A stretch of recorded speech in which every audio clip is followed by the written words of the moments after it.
Over the past few years, Huawei has made remarkable improvements in smartphone design, cementing its reputation as a leader in mobile aesthetics and innovation.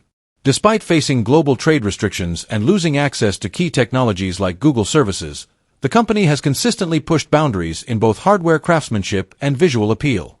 Starting with the Huawei P40 Pro, the brand began refining its design language, introducing sleek curves, glass metal blends, and a more ergonomic feel. The Huawei Mate 40 Pro followed with a distinctive Space Ring camera module and a perfectly symmetrical layout that set it apart from other flagships.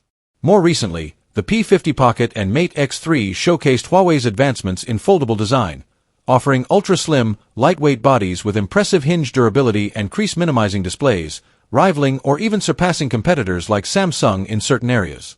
The Huawei P60 Art, released in 2023, introduced a unique, flowing camera island inspired by natural forms, paired with high-end materials like Kunlun glass for added durability. Huawei's focus on symmetry, premium materials, and artistic expression reflects in each new release, blending functionality with bold, futuristic aesthetics. Even mid-range models have seen a trickle-down effect, with devices like the Nova series adopting flagship-like design features such as curved OLED screens and stylish finishes. All in all, Huawei's commitment to elevating smartphone design, despite geopolitical setbacks, has helped it maintain a strong identity and loyal global following.